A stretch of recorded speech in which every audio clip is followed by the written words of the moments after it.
শুভ সন্ধ্যা বন্ধুরা, নতুন একটা ভিডিওতে তোমাদের অনেক স্বাগত। আমি তোমাদের সঙ্গে নানা রকমের রান্নার ভিডিও শেয়ার করি। তো এরকমই আমি কোনো একটা ভিডিওতে তোমাদের সাথে শেয়ার করেছিলাম কড়াইশুঁটির কচুরি আর তার সাথে আলুর দম। তো আলুর দম আমার শাশুড়ি মা বেশ ভালোই করে, বেশ মানে খুবই ভালো করে।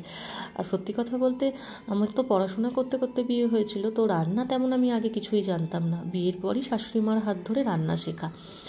তো রান্না আলুর দম যে মা এত টেস্টি করে যে আমি নিজে আর করতে চাই না, কারণ আলুর দমটা মায়ের হাতেই খেতে আমার খুব ভালো লাগে। তো যাই হোক, মা আজকে সন্ধ্যেবেলায় আলুর দম বসিয়ে দিয়েছে। আর কিভাবে আলুর দম করেছে তোমরা তো আমার পুরনো ভিডিওতে দেখলেই দেখতে পাবে, রেসিপি আমার শেয়ার করা আছে।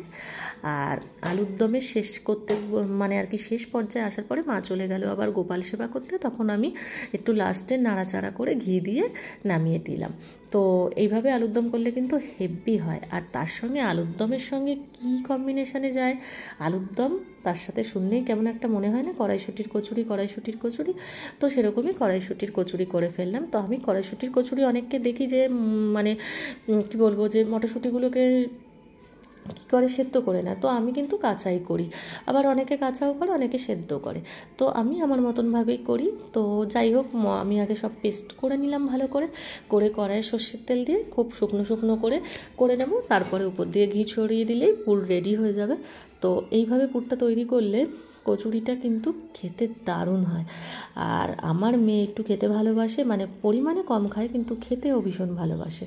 তো সেই মতো ওর জন্যেই আর কি সব ভাবনা চিন্তা করে আমরা রান্না করি। ও যেটা যেটা বলে তার মধ্যেই আমরা করে দেওয়ার চেষ্টা করি। সে যদি সাথে সাথে না পারি পরদিন হলেও করে দিই। সেরকমভাবে ওর বাবা আর ওর জন্যই কড়াইশুঁটির কচুরি হয়েছে। আর আমি তো জানোই ছাকা তেলে খাই না, ভাজা খুব কম জিনিস খাই।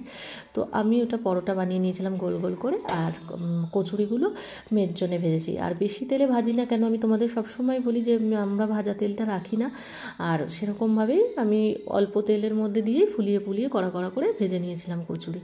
আর খেতে সত্যিই অসাধারণ হয়েছিল। আর এরকম নতুন নতুন ভিডিও যদি তোমরা দেখতে চাও তাহলে অবশ্যই আমার চ্যানেলটা সাবস্ক্রাইব করে নাও।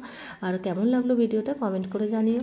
তো দেখো, আবার আমার মেয়ে খাচ্ছে। বন্ধুরা, রান্না বান্না সব হয়ে গেছে আর মেয়েকে খেতেও দিয়ে দিয়েছি। দেখো, বাহ, এই যে পুরো ভিডিওটা তোমাদের কেমন লাগলো কমেন্ট করে জানাতে ভুলো না। তো সবাইকে টাটা, গুড নাইট।